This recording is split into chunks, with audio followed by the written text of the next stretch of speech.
Welcome to Cotality's Housing Market Update for December 2025.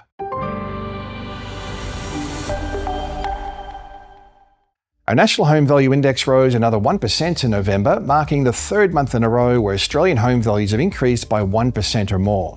However, the pace of growth eased a little bit over the month, coming down from 1.1% in October. The headline growth outcome was weighed down by Australia's two largest cities, with Sydney values rising 0.5% in November and Melbourne values up 0.3%. Every other capital city recorded a rise of at least 1% through the month, led by Perth with a solid 2.4% surge in values. These two-speed conditions are similar to the growth patterns seen through late 2023 and 2024, where the mid-sized capitals pulled away from the majors. The subtle easing in headline results comes as auction clearance rates have trended lower since peaking in mid-September, falling below the decade average by mid-November.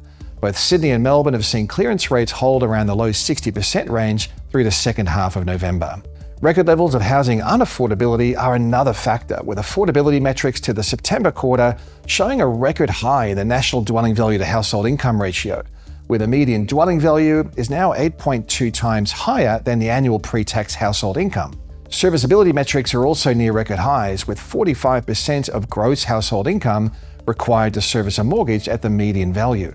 We can already see the flow-through effect from such stretched affordability and serviceability measures, with growth in housing values skewed towards the lower price points of the market. Over the past 3 months, most of the state capitals have seen housing values across the lower quartile of the market rising the fastest. Melbourne, where housing affordability isn't quite as stretched, is the one exception, with the city's broad middle of the market seeing the fastest lift in values. Rental markets remain extremely tight, with no sign of vacancy rates loosening. Nationally, the past 4 months have seen rental vacancy rates holding close to record lows at just 1.5%, down from 1.9% a year ago. With vacancy rates remaining low, rents are continuing to rise. The National Rental Index rose 0.5% in November to be 5% higher over the past 12 months. That's the highest rate of annual growth since the same time last year. The ongoing rise in rental costs is occurring against a backdrop of severe rental affordability pressures. The latest Cotality affordability metrics estimate that the cost of rent equated to just over 1/3 of a household's pre-tax income in September, a new record high. It seems that housing dynamics are becoming more complex from month to month. Downside factors include record levels of unaffordability, a growing expectation that interest rates will be held for an extended period of time, renewed cost of living pressures, and a fresh phase of macroprudential credit tightening in the form of limits on high debt-to-income ratio lending. On the other hand, persistently low supply levels across both the established market and newly built housing sector are continuing to drive prices higher. The federal government is stimulating first homebuyer demand via the expanded 5% deposit guarantee and a soon-to-be-released Help to Buy shared equity program. Credit growth for housing investment is also rocketing, rising at its fastest pace since December 2014.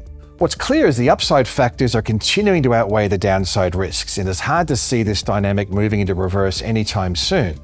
Time will tell whether this month's subtle slowdown in growth is a reflection of headwinds starting to curtail the housing tailwinds. With housing values rising at more than twice the pace of wages growth, housing affordability is set to worsen.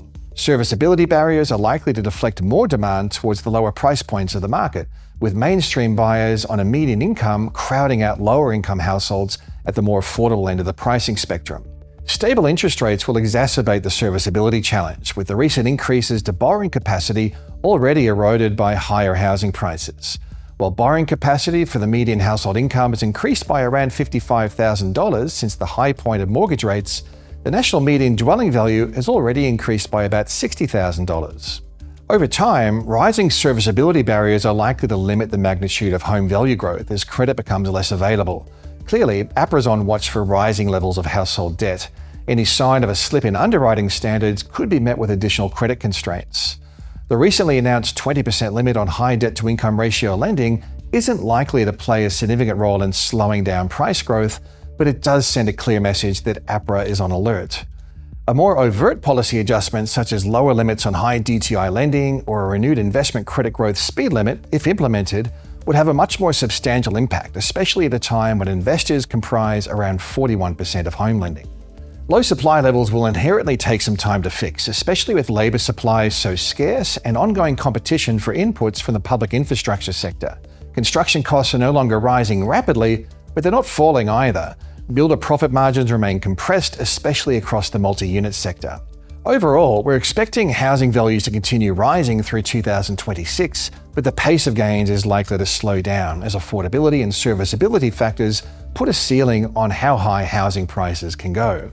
Seasonally, we've already seen a peak in listings activity, and market activity will slow further through December and into January.